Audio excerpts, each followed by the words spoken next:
Welcome to this story, one of the most unsettling cases ever noted in Missouri. Before we dive in, share in the comments where you're tuning in from and the exact time you started listening. It's always interesting to see the different places and hours of the day or night where these stories reach. The case begins in the summer of 1883. In a region where the Ozark foothills lean heavily into mist and pine. The trail between West Plains and Eminence was then a seldom-traveled path, known more to trappers and freight haulers than to ordinary families. Somewhere along that trail, between two forgotten trading posts, lived the Bennett sisters, Eliza and Clara, descendants of a modest farming family who had moved west after the economic unrest following the Great Railroad Strike of 1877. Like many displaced families, they sought quiet work and new beginnings. County records list their father, Silas Bennett, as a blacksmith who died of pneumonia 2 winters before their disappearance.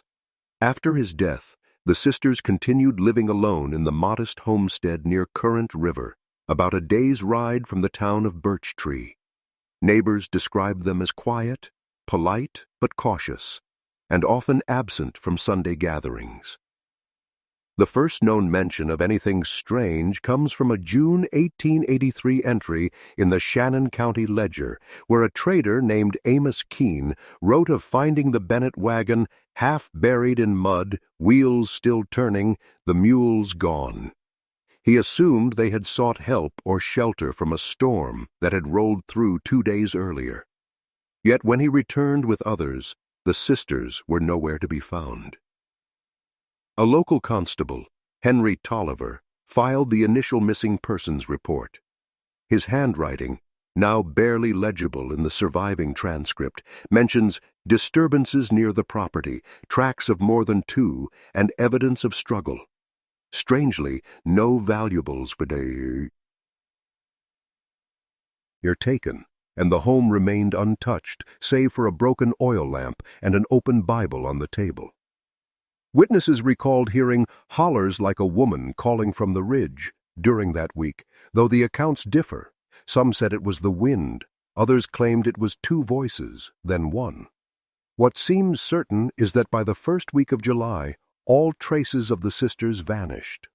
Folklore from the region soon followed. Locals whispered that the land was hollow beneath, riddled with old lead mines and Union war tunnels from the decade before. Some said the Bennett sisters had stumbled upon one of these, uncovering something meant to remain sealed. But the official reports, limited and faded, suggest a more human story of isolation, fear, and perhaps betrayal. The first search parties combed the woods for weeks. Dogs were brought in from Salem, Missouri, yet they failed to track beyond a shallow ravine near Greer Spring, where the sisters had often washed their clothes. One deputy swore the ground there smelled of iron and ash. By August, the case was already slipping into local superstition. The marshals withdrew.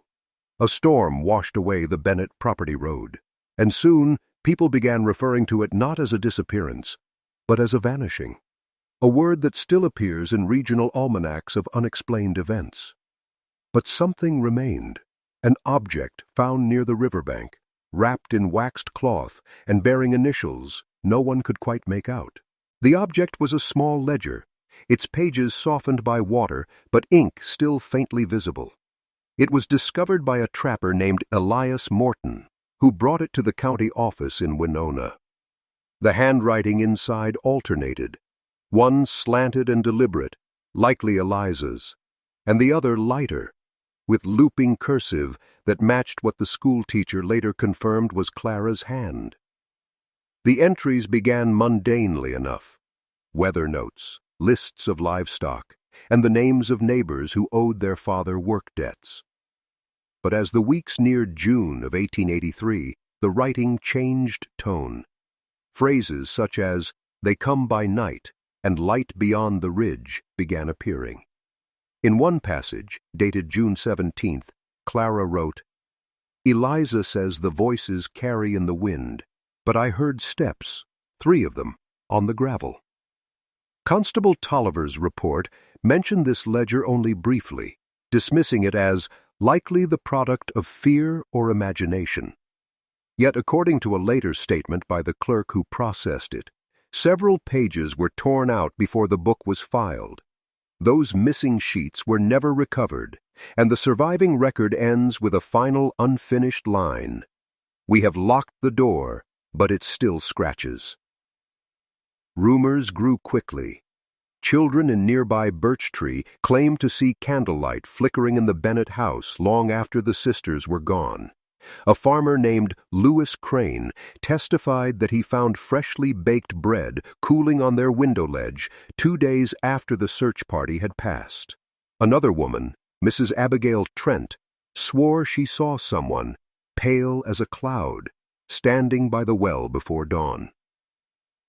By September, newspapers across southern Missouri carried short columns about the Ozark vanishings. One editorial, referencing the economic hardships that lingered since the Great Railroad Strike of 1877, speculated that the Bennetts had been driven to despair by isolation and scarcity. Others suspected foul play, linking the case to bandits rumored to operate along the trade trail. But one testimony stands apart. A drifter named Jonas Kett, arrested weeks later for petty theft in Springfield, told the sheriff he had seen 2 women taken by riders dressed in dusters, heading north by night. He described one of the women crying out something that sounded like "the Hollow," though the statement was later retracted when he claimed he'd been drunk near the crossing. Still, the name "the Hollow" persisted.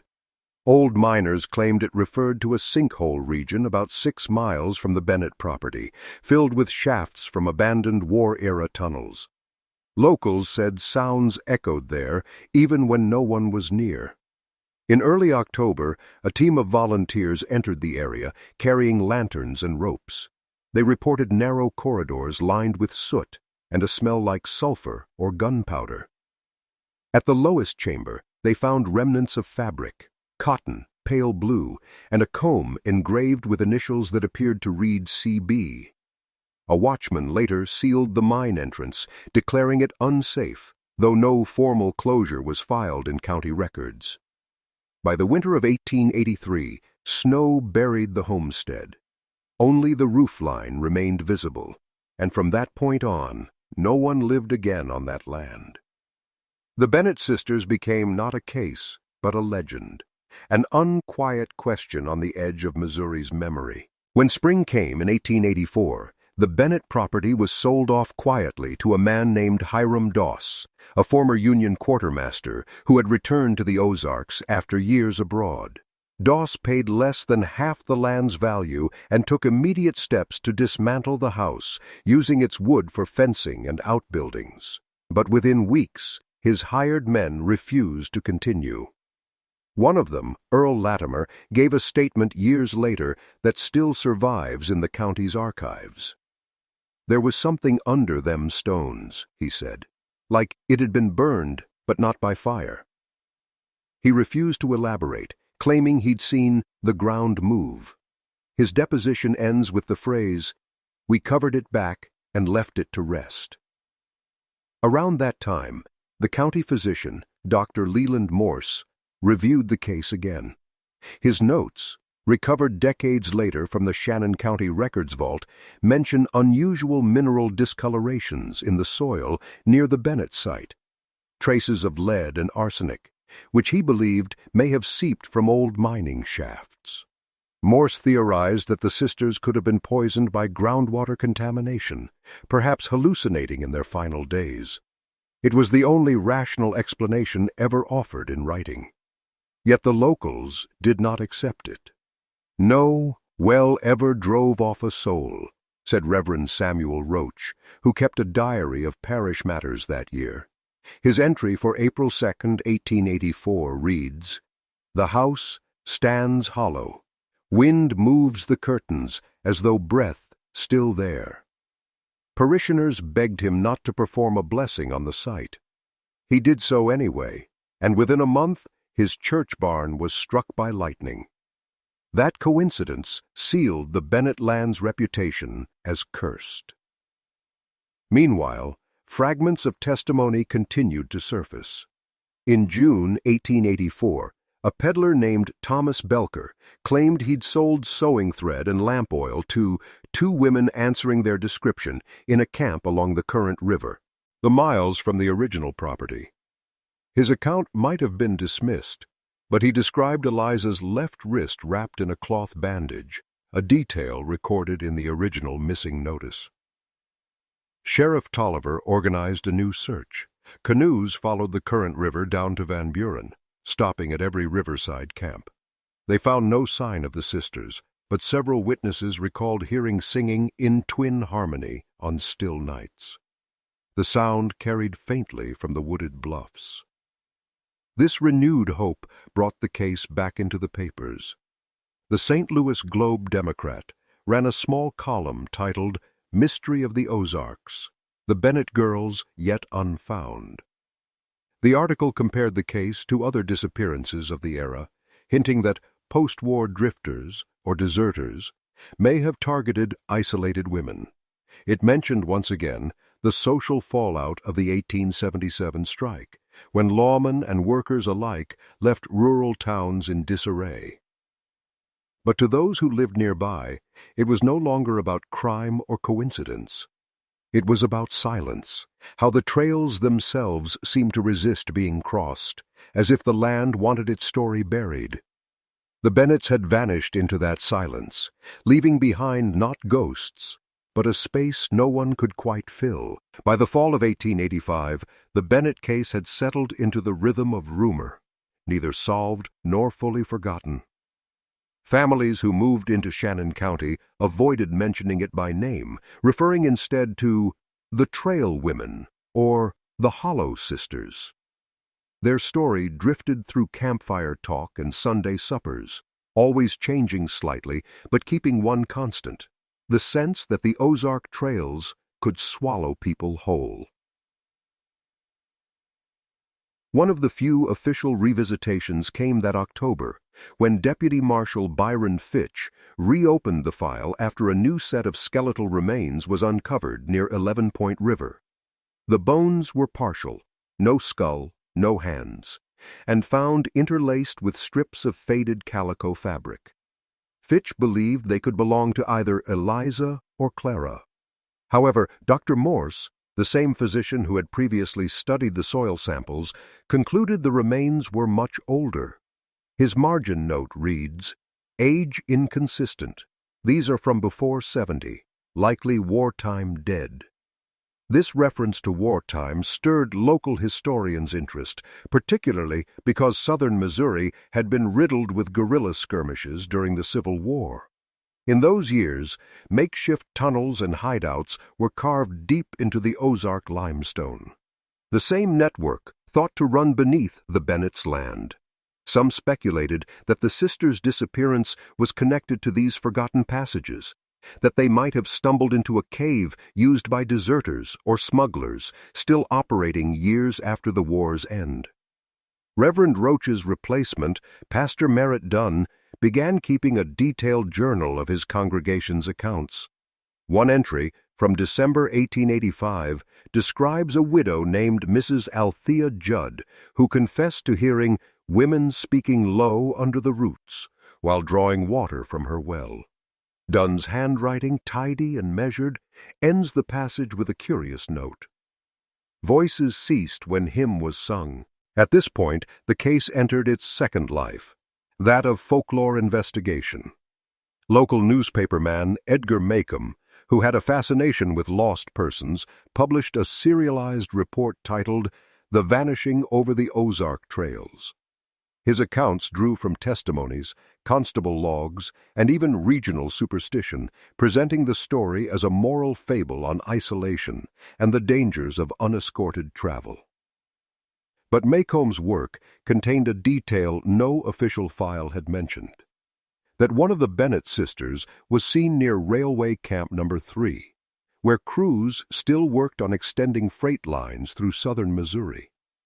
This raised speculation that their fate might tie back, however distantly, to the economic migrations that followed the Great Railroad Strike of 1877, an echo of displaced lives and forgotten families left behind by industry's march. Skeptics argued that Maycomb's report was embellished for readership.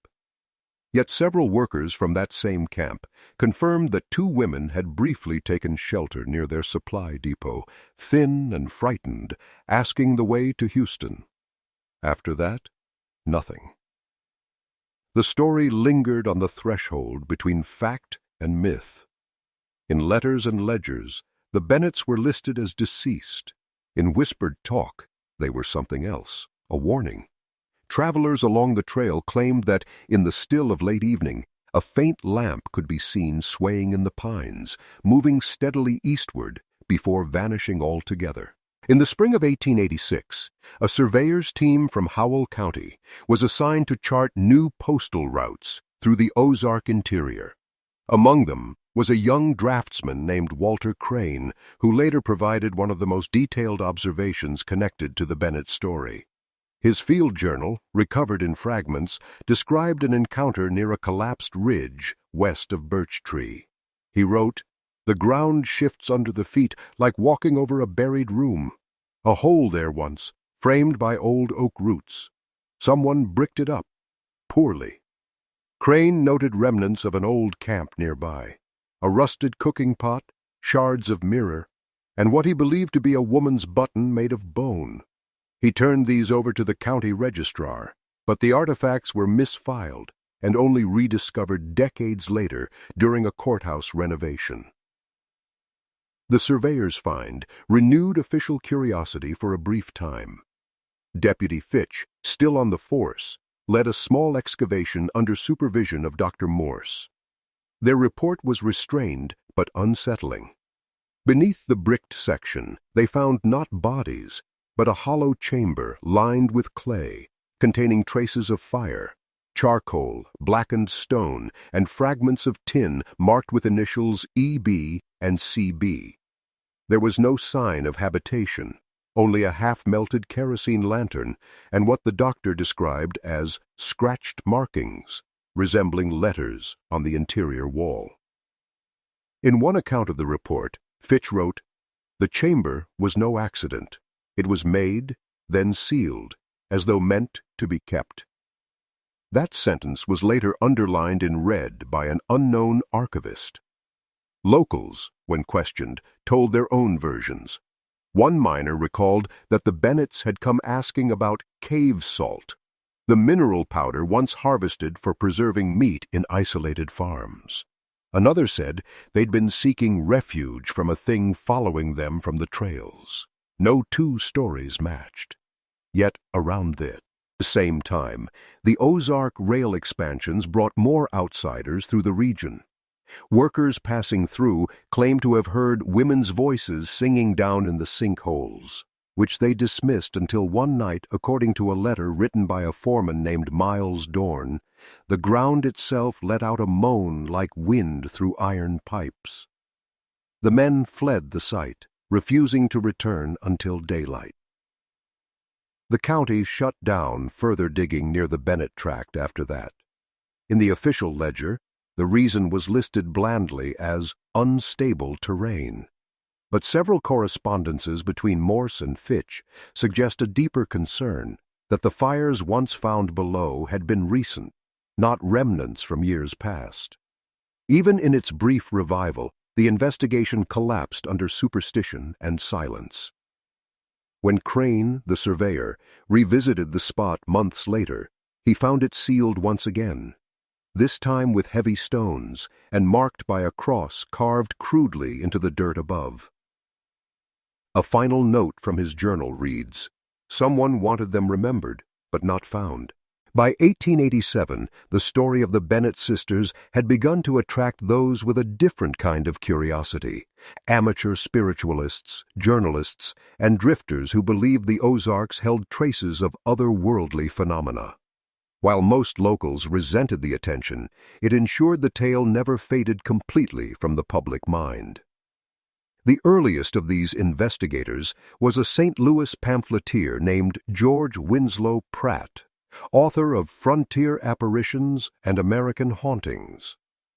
Pratt arrived in Shannon County claiming he had permission to document the psychic residue of tragic events. He brought with him 2 assistants, a photographer, and a collapsible field camera, a rarity for that terrain. Pratt's surviving notes mention disturbances of the air around the Bennett property, particularly near the site of the sealed hollow. He wrote, "Our instruments showed fluctuations of temperature not explained by weather, as though drafts rose from beneath." One of his assistants later testified that the glass of the camera cracked when set upon the earth there, though no photographs survived to verify it. Locals warned Pratt to leave, fearing he'd stir up the trail ghosts. He ignored them, continuing his night observations for several weeks. Then, on August 3, 1887, his camp vanished overnight. When a passing mail courier found the site days later, only the iron stove and the torn canvas tent remained. Pratt and his 2 men were never found. The Springfield Republican published a short piece titled "3 Vanish on Haunted Ground." It briefly referenced the Bennett case and linked it to earlier disappearances along the Ozark trade paths. Officials again dismissed any connection, but by this time the public imagination was set. The trail between Birch Tree and Eminence was now spoken of as cursed. In later analysis, Professor Raymond Connolly of the newly formed Missouri School of Mines attempted to debunk the legends. His field report suggested that seismic gas vents common in the Ozark Plateau could produce both sound and motion in the soil, creating the illusion of voices or vibrations beneath the ground. It was a rational voice amid growing hysteria. Yet Connolly's report closes on a strangely personal note. Whatever the cause, the land here refuses silence. It remembers sound. Dr. Morse, by then an aging man, was asked once more to review his earlier findings. In his final letter to the county in 1888, he referred again to the industrial shifts following the Great Railroad Strike of 1877, writing that families like the Bennetts were driven far into isolation, away from commerce, away from rescue. He implied that the tragedy might represent not just 2 missing women, but a generation lost between progress and wilderness. That letter would become the last official mention of the Bennett sisters in any state record. From then on, their story belonged entirely to whispers, and to the hills that seemed to breathe when the wind moved through the pines. After Dr. Morse's death in 1889, the Bennett case slipped entirely into folklore, yet fragments continued to surface in odd places. A ledger from a dry goods store in Van Buren, dated that same year, listed a purchase under the initials E.B., 2 yards of muslin and a tin of kerosene. The handwriting was unfamiliar, but the clerk, decades later, recalled serving a quiet woman with a scarf drawn high over her face. This discovery reignited brief local debate. Could one of the sisters have survived? Sheriff Tolliver, then retired, dismissed it outright, calling it another ghost tale written in ink. Still, he was seen visiting the Bennett property not long afterward, leaving a small wooden cross near the well. No one knew why. That same summer, reports spread of unusual fires appearing along the trail. Witnesses described small, controlled flames that would rise and vanish without smoke. Farmers attributed them to swamp gas or phosphorus from the old mine shafts, but others saw a pattern, a path of faint lights leading north toward the ridge once thought to conceal the hollow. By early autumn, a group of miners returning from the Greer Spring dig claimed they'd followed one such light. According to the sworn statement of Samuel Red Haney, they found at the source a set of stone steps leading into the ground. The air was cool and dry, like a cellar but older. Inside, they discovered what appeared to be a sealed wooden door, engraved crudely with 2 letters, B and S. When Haney and his men pried it open, they found only empty space and the remnants of an old campfire. Word of this reached Professor Connolly, who returned to examine the site. His field note reads, "Subterranean vent connected to older shaft. Traces of habitation uncertain. Strong odor of oil, as though lamps recently extinguished." He recommended sealing the entrance, which was done, within a week. No further records mention its reopening. For the townsfolk, this was proof enough that the sisters' story was not finished. Reverend Dunn, in a sermon given that November, reflected on the event as a parable. Those who wander in darkness may make their own light, but some lights are not meant to be followed. The line appeared later in a small-town newspaper, and from there entered local proverb. Still, travelers along the Ozark Trails began leaving offerings at the ridge, scraps of cloth, coins, or flowers, believing it would keep them safe on their journeys. Over time, the Bennett name faded, replaced by the legend of the Trail Sisters. Even so, county reports show one final unsettling note. In 1890, a rail worker named Hiram Keel filed an observation near the new line crossing. He described hearing two distinct female voices, faint but clear, singing a hymn, "Abide with me." He claimed it came from beneath the soil, echoing between the rails and the rocks. The record ends there, unsigned. By 1891, the Bennett sisters' tale had begun to take root beyond Missouri's borders. Travelers, peddlers, and circuit preachers carried fragments of the story through the neighboring states, Arkansas, Kentucky, Tennessee, each retelling warped by distance. In some versions, the sisters were said to have been twins. In others, one was a witch, the other her victim. Only the setting remained constant, the ridges of the Ozarks, where sound lingered unnaturally long and footsteps never seemed to echo right. It was during this period that Dr. Nathaniel Greaves, a lecturer on frontier psychologies, published a short treatise titled Echoes of the Isolated Mind. He used the Bennett case as an example of communal hallucination born of grief and superstition, suggesting that the residents of Shannon County had constructed the vanishing as a way of rationalizing trauma. Isolation, he wrote, is its own haunting. Greaves's paper cited the earlier findings of Professor Connolly and referenced the post-war upheaval that had reshaped the region after the Great Railroad Strike of 1877, when displacement and poverty left deep psychological scars on small communities. He argued that such areas became echo chambers for myth, where the mind filled in what the land withheld. His conclusion, while logical, failed to convince the locals.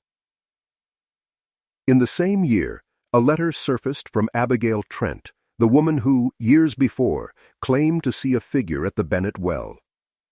The letter, preserved by her descendants, was addressed to her sister in Springfield and described new singing on the ridge, close and low, as if the hills were breathing. She wrote, "I do not go out at dusk now. The trees lean too near." Around that same season, a sudden collapse of ground occurred near the former Bennett property after a rainstorm. The sheriff's record described a sinkhole roughly 15 feet across, revealing wood timbers and the scent of oil. Among the debris were traces of fabric and a rusted metal clasp. These items were sent to the county for storage, but disappeared from inventory within months. One line from the sheriff's note stands out. "A sound issued from below, like water moving through pipes, though no stream lies under this ridge." Following the collapse, the county sealed the area with stone markers and posted notices forbidding trespass. But those markers were later found toppled, scattered, as if deliberately removed. Whether by vandals, scavengers, or the elements, no one could tell. By the winter of 1891, the Bennett site was abandoned entirely. Snow blanketed the ridge, smoothing away tracks, and only a lone chimney stack remained to mark where the house had once stood. Locals said the chimney smoked for days after the first frost, though no fire burned within.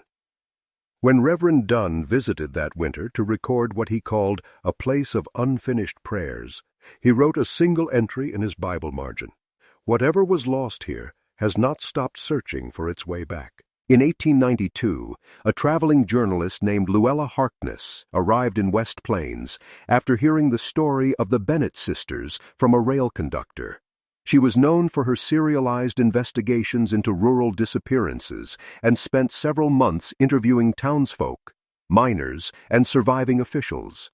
Her notes, preserved later in a St. Louis archive, remain one of the most thorough reconstructions of the case ever attempted. Harkness described the Ozark Trails as a land where memory folds into itself, where the people speak less of loss and more of unfinished company. Her writing was clear, steady, never sensational, but there was a weight to her phrasing, as though she felt the story's gravity even through skepticism. In one entry, she recalled meeting Constable Tolliver, now in frail health, who still kept the sisters' casebook under lock. He told her, "They never left by wagon, nor on foot. They went down."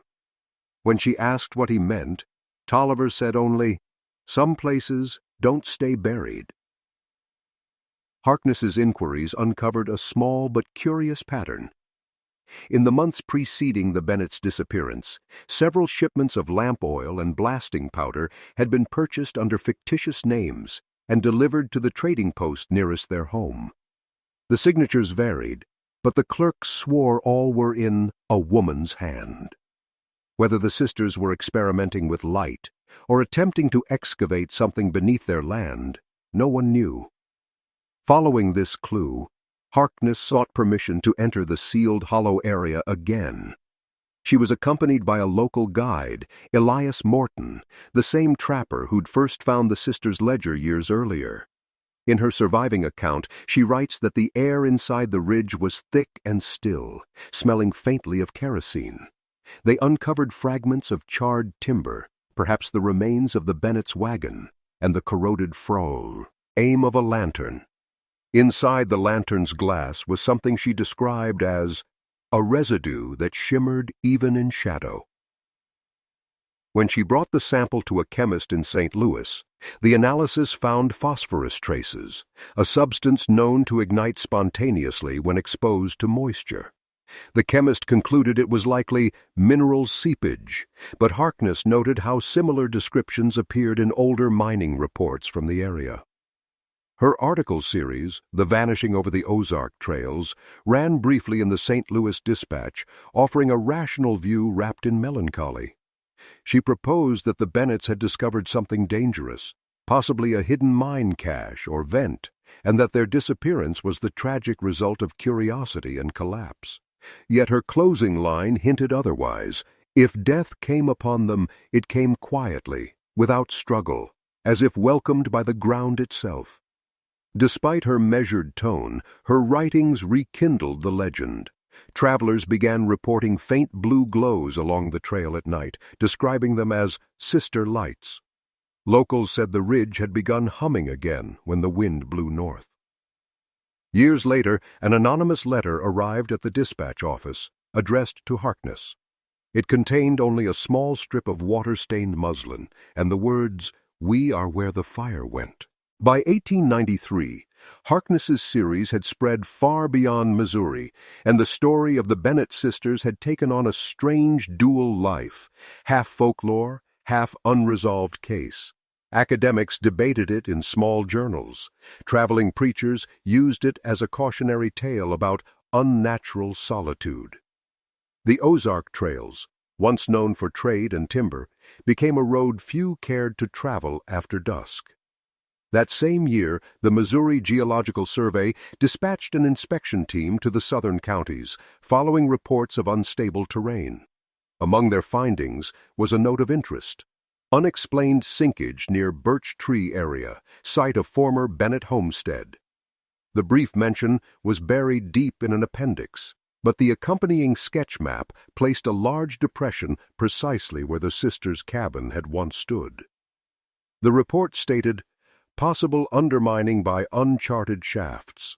Further excavation inadvisable." Around the same time, a letter from Reverend Dunn reached the diocesan office in St. Louis. In it, he described dreams of a hollow voice calling through rock. He claimed that while passing the ridge one evening, he'd heard what he thought was scripture recited faintly. Psalm 88, the one beginning, "O Lord, God of my salvation, I have cried day and night before thee." He added, "The sound was low, as though from underfoot, and came in twos, always twos." The letter was never answered, though it now rests in the diocesan archive with the simple notation, "Unverified." Meanwhile, a new settlement had formed just north of the ridge, a small community of freedmen and displaced workers from the railroad expansions. They built modest cabins and tilled the surrounding clearings. Their oral histories, collected decades later, mention a ridge that murmurs and two ladies who sing before rain. One elder, Mrs. Lillian Poor, told an interviewer in 1910, "We didn't go near there. When the fog comes, you hear prayer without preacher." In late autumn of 1893, an incident occurred that briefly brought officials back to the scene. A postal rider, Jonah Wilkes, was thrown from his horse near the trail bend. When he awoke, he swore he saw two figures in calico dresses standing by the path, faces turned away. Thinking they were travelers, he called out, but they folded into the trees, vanishing without a trace. The next morning, when Wilkes and a deputy returned, they found deep impressions in the mud, barefoot, side by side, leading into the pines and stopping abruptly at the ridge edge. The county's response was procedural but uneasy. They fenced off the section and marked it hazardous ground. Yet over the years, travelers continued to report faint lights, murmuring, and the sense of being counted as they passed. Harkness herself returned once more briefly in 1894. Her final note reads, "The ridge is quiet again, though the air trembles as if holding breath. Whatever dwells beneath waits not to be found, but to be remembered." That was the last line she ever wrote about Missouri. As the decade drew to a close, 1895 brought a strange calm over Shannon County. The Bennett case was, by then, a legend layered in dust, the kind that old men mentioned with pipe smoke curling in dim lamplight. But a few, the curious and the restless, still went searching. That winter, a geology student named Franklin Dyer from the Missouri School of Mines visited the Ozarks to document mineral faults. He'd read Professor Connolly's early field notes and wanted to locate the hollow vents that had inspired such speculation. Dyer was a methodical man, trained to doubt everything, and he regarded the Bennett legend as a local distortion of simple geological phenomena. In his log, discovered in the university archives, he noted measurable tremors around the old Bennett tract, tiny movements, as though the earth there never settled right. He collected rock samples, and by lantern light, examined soot layers embedded deep in the limestone. His remark is clinical but haunting. Ash within stone, not upon it. Villagers warned him not to stay overnight. Still, he pitched camp near the ridge, confident in his reason.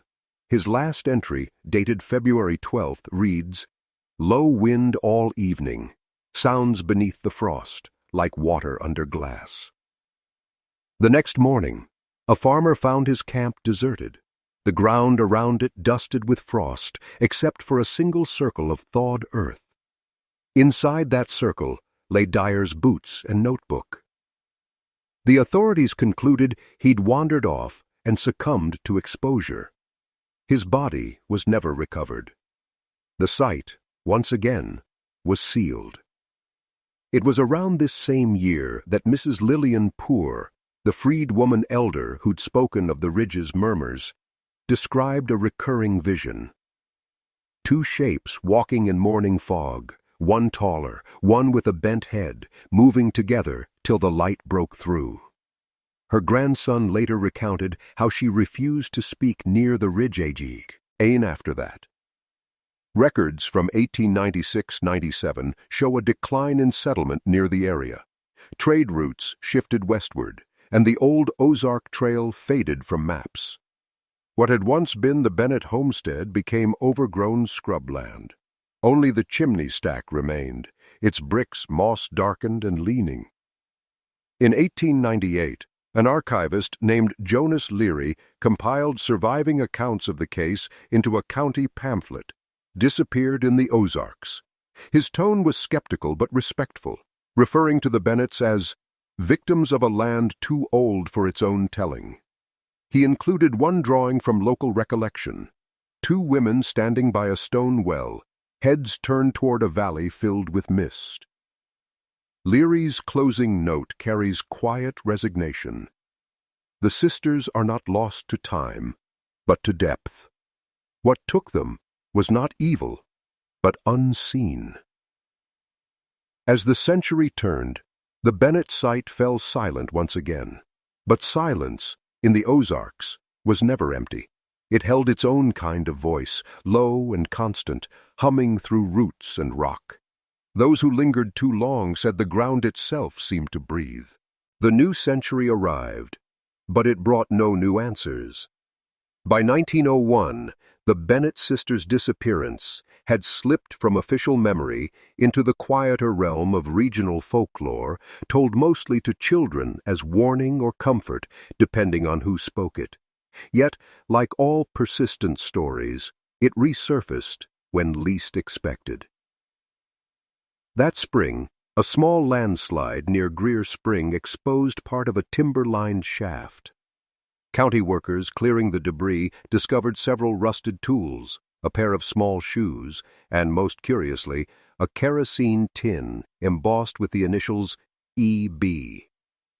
The find drew attention from both local press and older residents who still recalled the tale. Sheriff William Griever, inheriting files from his predecessor Tolliver, reopened a nominal inquiry.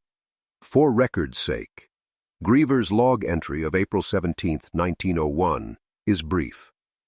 Objects match period, no remains found. Soil cold to touch despite sun. He ordered the shaft sealed and left unmarked.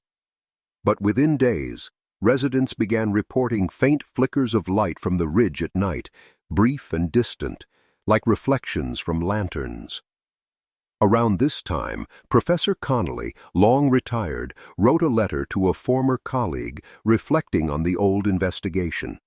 He referenced the Great Railroad Strike of 1877 once more, remarking how the movement of men across this land left many unburied things behind, both physical and unseen. He described the Bennett story as a footnote to the psychology of desolation. The letter, dated May 1901, was his last correspondence before his death that autumn. The same year, a traveling preacher named Isaiah Broom began holding open-air revivals near the Ozark foothills. His sermons, preserved in fragments, make repeated mention of the two who wandered and never found the road back. He warned against seeking voices in the wind and told his congregants that some prayers are answered in whose, not words. Whether he meant the Bennett sisters or spoke metaphorically is unclear, but locals took his message seriously. One account from Broom's revival lists a curious occurrence. During a hymn, a blue flame rose briefly from the ground near the edge of the clearing, startling the crowd. It left no scorch mark, only a faint sulfur smell.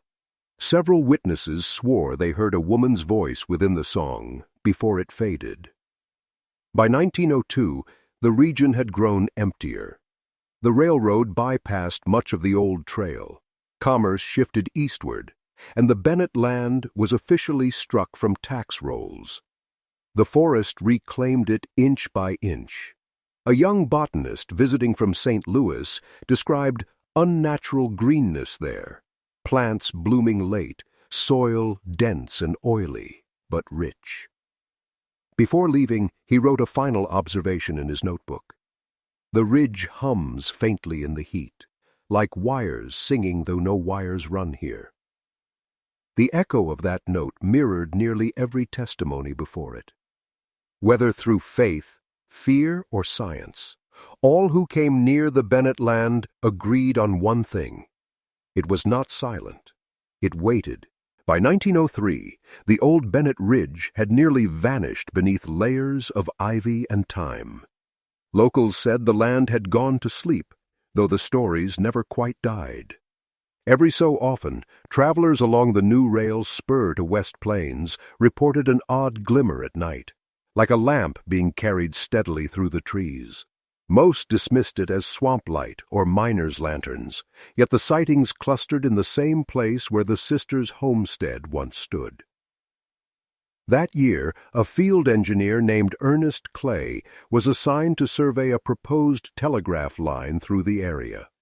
His journal, discovered decades later, is filled with crisp technical notes, measurements, sketches of terrain, wind conditions. But between those notations lies one passage unlike the rest. Camped at Bennett Hollow. Ground seems warm despite frost. Heard 2 knocks beneath me while setting the post. No echo. Only a sound returning from below, as though from the opposite side of the earth. Clay filed no official complaint, but 2 weeks later he resigned from the project entirely, citing persistent unease. His co-workers later remarked he would not speak the name Bennett aloud again. Meanwhile, remnants of the sisters' story found new form in song. Ozark balladeers, roaming from town to town, began singing a tune known as the Lantern Girls. The lyrics told of 2 daughters lost to light, who burned their way below. The melody, haunting and minor, became common in mining camps and logging towns, though few who sang it knew its origin. An early wax cylinder recording of the song survives, made around 1904 by a collector from Springfield.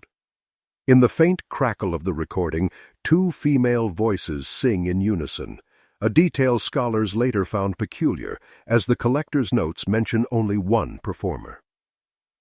That same winter, a prospector named Calvin Reed unearthed what he thought was a small metal box near the ridge. Inside were scraps of fabric, glass beads, and a folded slip of paper on which was written, "It is brighter below." The ink had bled, but the words were still legible. Reed turned the box over to the sheriff's office, though the paper later went missing. Afterward, strange correspondence reached the local paper. Anonymous letters described women's footsteps in frost, or songs that ended before dawn. None were published, but the editor, Horace Flint, noted in his own diary, "There are too many witnesses to the same nothing." By 1905, even the old-timers who'd known the Bennett family were gone. Yet the story persisted, passed not as tragedy, but as geography. Locals used the ridge as a landmark, past where the sisters went down. The land itself had absorbed their name, though their faces were lost. In the few surviving photos of the area, blurred exposures taken by rail workers, the ridge appears like a raised seam in the earth. In the foreground, mist curls upward in twin spirals, faint and nearly symmetrical, as if the air itself remembered them. By 1906, the Ozark Ridge had become a place avoided not out of fear, but habit, a silence that generations inherit. Only a few still sought it. Among them was Professor Edwin Hale, a folklorist from the University of Missouri who traveled the state collecting rural tales and oral histories. His journal from that spring contains a section titled simply The Bennett Account. Hale interviewed anyone who still remembered the story firsthand. farmers, old miners, even the descendants of Reverend Dunn. Most accounts were brief, resigned. Yet one witness, Sarah Latimer, the daughter of a laborer who had once helped dismantle the Bennett house, gave him a remarkable recollection. Pa said, "There was a sound like something sighing from under the floor when they pried the boards." Said he never heard wood breathe again after that day. Intrigued, Hale hiked the trail himself, documenting soil and plant patterns. His notes are deliberate and even-handed, but an entry dated May 11th, 1906, stands out. There is warmth here at dusk. Not heat, but a kind of trembling warmth in the ground. It feels as if something beneath is remembering itself. He brought back fragments of brick and soil samples, which he later sent for analysis to a colleague in St. Louis. The reply confirmed traces of phosphorus and mineral oil, the same substances noted in reports 2 decades prior. Hale concluded that the legends likely arose from chemical phenomena interacting with moisture, natural, though persuasive to imagination. Yet he added almost reluctantly, "Still, the impression lingers that the light was not of this century." His paper, Folk Memory and the Ozark Mind, published in 1907, became a modest success among academics. He cited earlier observers, Connolly, Morse, even Luella Harkness, and used the Great Railroad Strike of 1877 as historical context, describing how economic ruin left the frontier steeped in its own silence. But in his conclusion, Hale did something few scholars dared. He acknowledged the emotion that the Bennett case carried. To the locals, he wrote, this was not simply disappearance, but absorption. Human lives taken back by the same wilderness they trusted. Later that year, a letter arrived at his office, unsigned. Inside was a scrap of calico cloth and a line written in neat cursive. "We did not trust it. It followed." No return address, no clue of sender. Hale archived it among his field notes, writing in pencil, "If forgery, it is a tender one." That autumn, forest fires swept the southern counties. Much of the Bennett Ridge burned, leaving only blackened stumps and fissures of glowing soil. Witnesses described faint outlines in the smoke, 2 figures walking uphill, though most dismissed them as tricks of heat. When the fires ended, only ash remained, and with it perhaps the last visible trace of the sisters. Yet even then, travelers reported hearing low harmonies in the wind when crossing the new rail line. The conductors, tired of the talk, called it the Bennett Draft. It was a fitting name, something felt, not seen, present, but untraceable. By 1908, the fires had cooled, and the Bennett Ridge stood stripped of its cover, a scar of gray soil and stone where once the sisters' homestead had been hidden under leaves. Nothing living remained on that slope for a season, yet travelers still swore the air there felt crowded. In June of that year, a group of state engineers came to survey the area for possible reforestation. One of them, Arthur Neves, kept a meticulous log. On June 14th, he wrote, "Ground unusually compact, ashes integrated with clay. No signs of recent vegetation, yet warmth persists beneath the surface. Instruments detect faint vibration, constant and rhythmic." Neves dismissed the anomaly as residual heat from subterranean gases, but his tone changed in later entries. Night work impossible. Humming in ground increases after sundown. By the 3rd week, Neves's men refused to camp near the ridge. One, a German immigrant named Kurt Weiss, claimed to have heard singing in the ash. 2 voices, indistinct, alternating verses of what he thought was a hymn. Weiss left the project that night, walking all the way to Winona on foot. A month later, Neves's team returned to St. Louis with samples and sketches. Their findings were stored, then misplaced. Only one letter from Neve survives, written to his wife. The land here lives differently, the earth has breath, and it keeps time with something that used to be alive. Meanwhile, a local newspaper, the Birch Tree Gazette, ran a small column titled, "The Ridge That Won't Cool." The editor dismissed the legends, but included accounts from 3 travelers who described faint blue sparks flickering along the ground after rain. One compared it to the fire of foxes running through wet grass.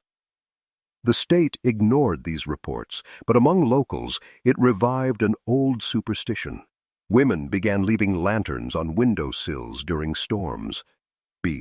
Leaving it would guide the lost sisters home. In some households, the custom lasted for years, long after its meaning faded. That winter, Reverend Broom's successor, Pastor Amos Delane, led a small procession to bless the burned land.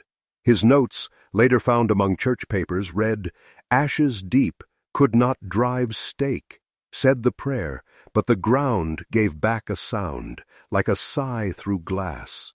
I do not believe in hauntings, but something answers here." After that, no clergy returned. The ridge was finally fenced by the county in 1909, not for spiritual reasons, but to prevent accidents. Sinkholes continued to form where the soil had weakened, revealing faint traces of stonework beneath, perhaps the last remnants of the Bennett cellar. Workers filled them with gravel, but within months, the stones always settled again, as if the earth below refused the offering. By then, the Bennett case was no longer an investigation, or even a cautionary tale. It had become a rhythm in the land, a quiet persistence that defied time and reason. The sisters had vanished, but something of them remained in the soil's memory, repeating, faintly but endlessly, beneath Missouri's oldest hills. By 1910, the Bennett Ridge was all but erased from maps, reclassified as private woodland, left to overgrowth and silence. Yet even in its neglect, the story refused to die. A few surviving letters from that year show how the legend lingered in the minds of locals, especially those who had grown up hearing their grandparents speak of the vanishing over the trails. One such letter came from Mrs. Clara Winfield, a schoolteacher in eminence. She wrote to a friend in Springfield, "The children know not the story by name, but they hum the tune, 2 notes back and forth, as if taught by no one. They sing it while walking home, and stop before the ridge without knowing why." The following spring, heavy rain uncovered what appeared to be the corner of a stone foundation near the ridge's base. County men were sent to clear it, expecting the remains of an old outbuilding. Instead, they found a shallow recess, almost a cellar, though partially filled with ash and brittle glass. Among the fragments lay 2 rusted rings, joined by a thin chain. No one could say if they were jewelry or makeshift tools. A brief entry in the county journal notes, "Items collected and sealed, ground reburied, site unstable." The items themselves later vanished from inventory, much like every other remnant tied to the Bennett name. Later that same year, a professor from Illinois named Dr. L. H. Turner visited the area to study unusual heat patterns in the Ozark Plateau. In his report, he described a persistent low-frequency vibration, detectable even through rock, a phenomenon he linked to underground water movement. Still, in the margin beside his own conclusion, he scribbled a more personal line. "Sounds resemble breathing." By then, locals had adapted the story into new folklore. The Bennett lights became omens for travelers, warnings of floods, storms, or misfortune. One verse from a regional hymn collected in 1911 reads, "2 lamps on the ridge, keep them in sight. Pray they stay low when the world burns bright."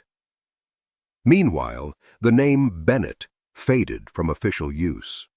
The ridge became known simply as the Sisters' Rise, a name that endured in maps printed decades later. For residents, it was a place where strange stillness gathered, especially at dusk. Farmers claimed their livestock refused to graze near it.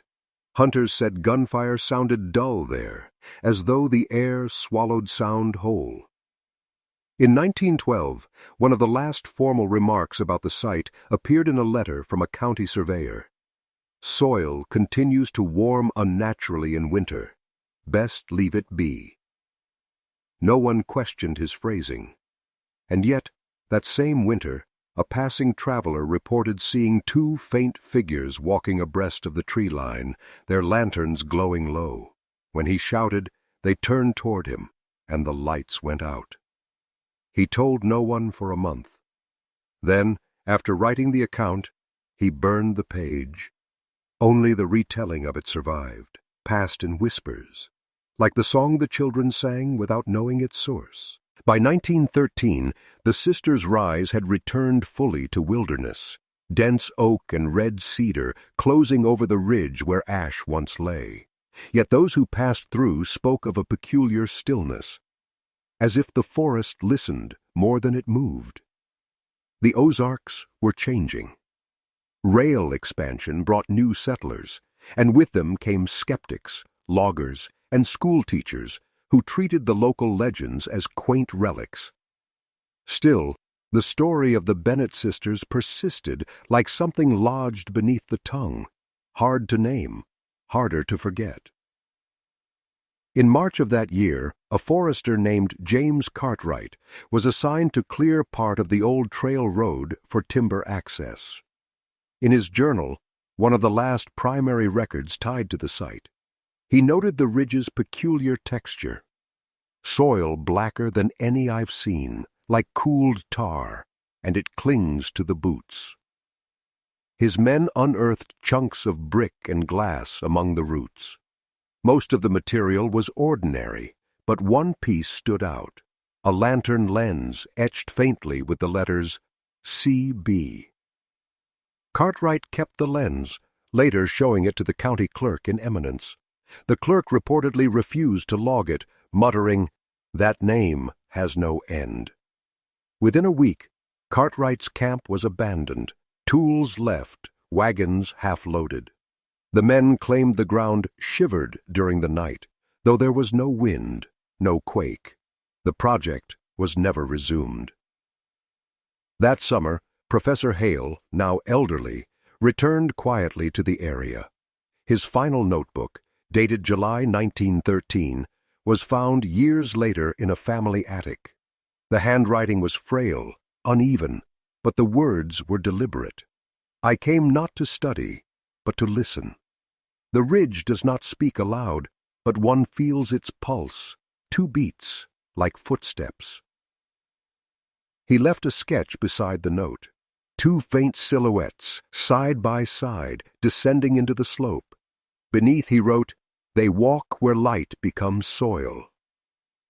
Soon after, Hale vanished from public life entirely. His colleagues assumed retirement. His correspondence ended abruptly. No record confirms he ever left Missouri. A few months later, a farmer in the valley below reported that his well water ran warm despite early frost. When tested, the temperature was found to fluctuate rhythmically as if pulsing. The phenomenon stopped after several weeks, never repeating. By then, the story had drifted from history into ritual. Travelers still avoided camping near the ridge, and when forced to pass, they left a coin or cloth scrap on the ground. A simple gesture said to keep the sisters walking forward. Old songs lingered on the wind. Parents still warned children, "Don't follow twin lights in the woods." The Missouri Gazette published a retrospective that same year. 30 years since the Bennett vanishing, a folk memory of the Ozarks. It described the tale as half-truth, half-echo, noting that the land holds its silence where words have failed.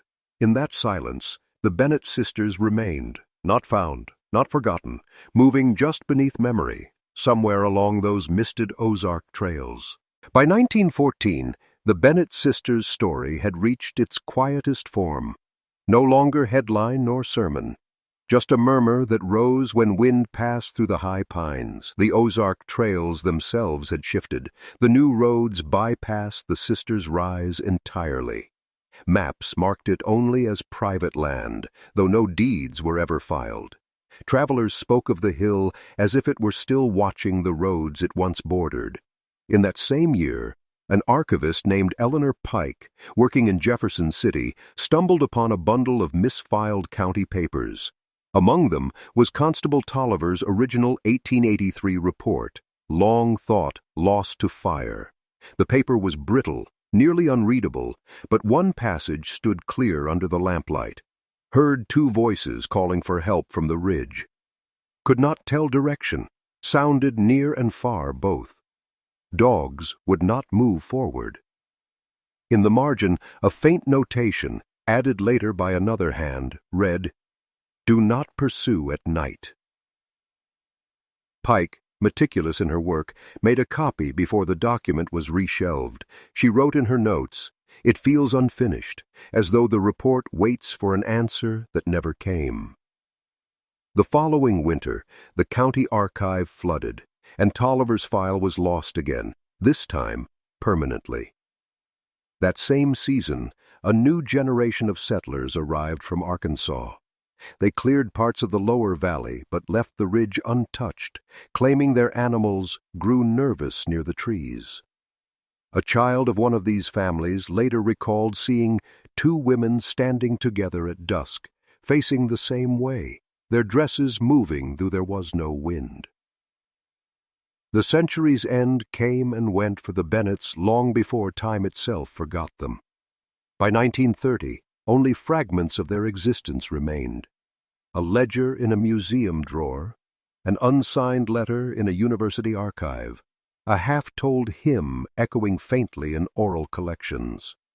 Yet each retelling returned to the same image, the sisters walking the trails long after their time, bound to the earth that took them. Professor Connolly's final remark, decades earlier, that the land refuses silence, lingered like a warning. For those who still cross the Ozark Trails, the air grows different near that stretch of forgotten earth. Travelers say the sound of footsteps doubles for a few paces, as though someone walks beside them, unseen but keeping perfect rhythm. And when the fog settles low over the sisters' rise, a faint glow can sometimes be seen. Two lights, small and even, drifting slowly uphill before vanishing behind the trees. No proof has ever surfaced. No record explains. The files remain incomplete, the names half erased, the ground still shifting slightly in the dark. But for those who pass through Missouri's old backroads on certain quiet nights, the story remains. You may not see them, but if you listen closely, when the wind turns cold and the trails hum faintly underfoot, you might still hear the Bennetts walking, step for step, where the Ozark silence remembers their names.